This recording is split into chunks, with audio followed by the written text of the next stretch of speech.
Brahma Nityang Yagje Pratishtitam. Regulated activities are prescribed in the Vedas, and the Vedas are directly manifested from the Supreme Personality of Godhead. Consequently, the all-pervading transcendence is eternally situated in acts of sacrifice. This is how we come in contact with God. Do you want to know where is God? Huh? Sometimes people ask, where is God? Can you show me God? How can I see God? Where is God? God is present when you perform sacrifice.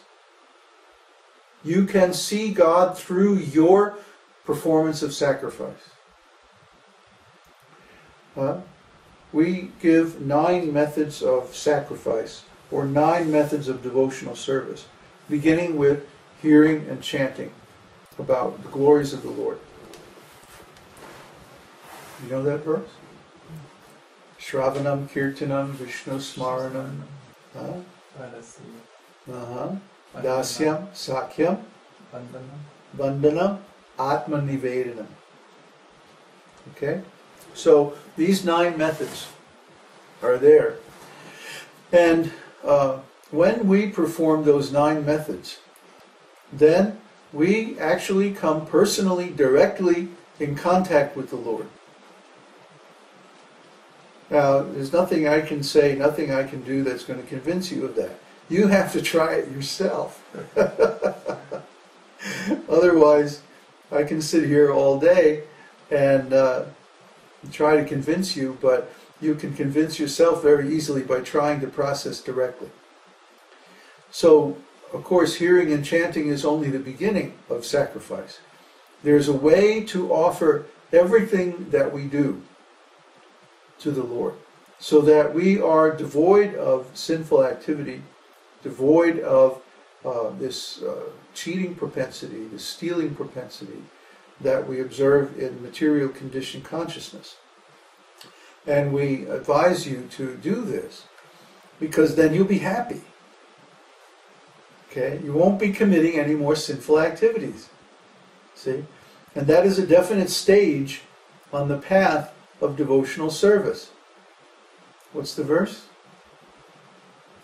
Adao Shraddha Sadhu Sango. Then what? Then Bhajana Kriya. And then?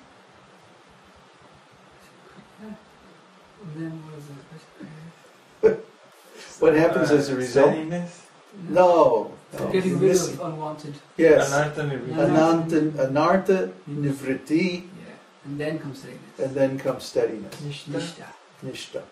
So you can't reach steadiness in devotional service or spiritual life until you attain the cleansing or the removal of all unwanted things. Anartha. Anartha. Artha means economic development. Remember? That which is auspicious, that's that which leads to advancement. Anartha means which is against auspiciousness, inauspicious, which leads to falling down. So once we get rid of all the anartha things in our lives, then we can be steady in devotional service. Until then, we keep falling down. Why? Because that's the reaction to performing anartha activities, inauspicious activities. When we stop doing that and we simply perform auspicious activities, then we remain steady and we keep advancing on the path. So it's the duty of the spiritual master to engage his disciples in the process of sacrifice, beginning with surrender. Surrender means that I don't do what I want to do, I do what the scriptures tell me to do, or what the Lord tells me to do. And the spiritual master is the instructor, he's the representative of the Lord that interprets these instructions for the time and circumstance today, and brings the disciple into compliance with the instructions of the Lord. So, following the spiritual master is very important. Surrender to the spiritual master is the keystone of the gateway to the association of the Lord. Why? Because the spiritual master engages the disciple in sacrifice. And as Krishna says, the all-pervading transcendence is present in the act of sacrifice itself. So if you're performing sacrifice, to the degree that you are performing sacrifice with all of your energy and all of your resources, to that degree you will be aware of the presence of the Lord, presence of God. So that you can check yourself, you can test yourself. If you want to know how much you are actually engaging in sacrifice, how much you're following the principles, the method, then ask yourself, how much of the time am I in the presence of God? How much am I God conscious? What percentage of my consciousness is aware, directly aware, personally, of God? That is the degree to which you are engaged in this process of sacrifice. So, we'll stop here, and then we'll continue to review the third chapter, I guess in our next satsang. But right now I want to ask for questions, because this is a very practical process, and everyone needs to have access to spiritual masters so that they can ask practical questions about, how do we do this? Any questions so far? No, just the writing verses. Okay. Would you like milk? No thanks.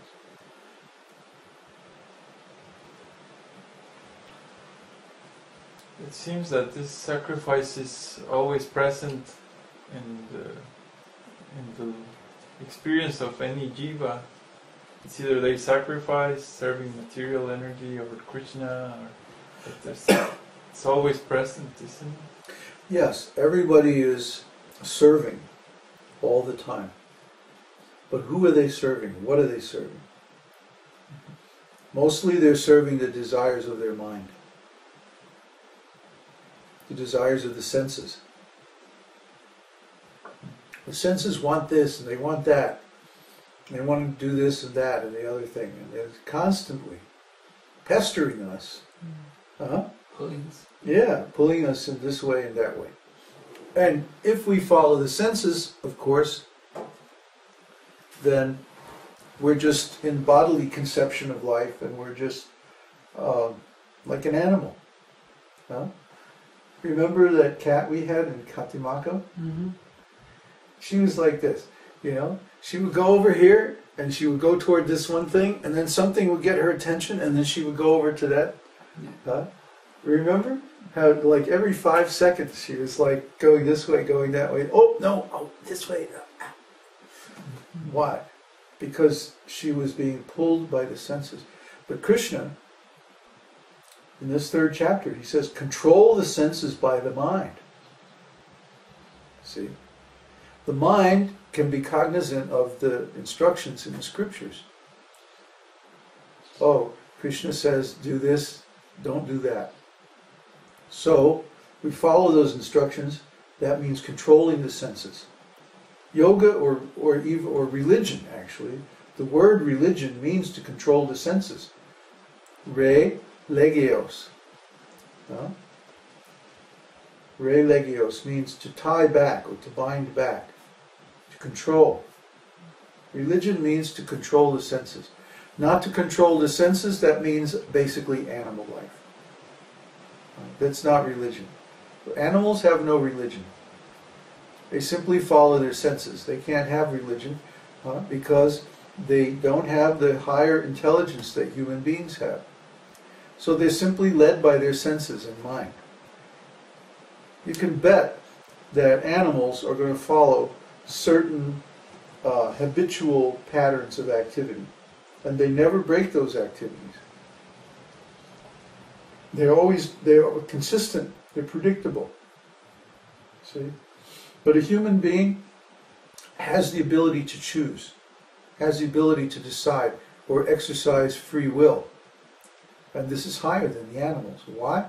Because we also have the ability to understand the message of God. And we can say, no, I'm not going to follow the mind. I'm not going to just be led by the senses. I'm going to control the senses by the mind, according to the instructions that I received through the scriptures, through the spiritual master or whatever. That's religion. And that is the fundamental human activity.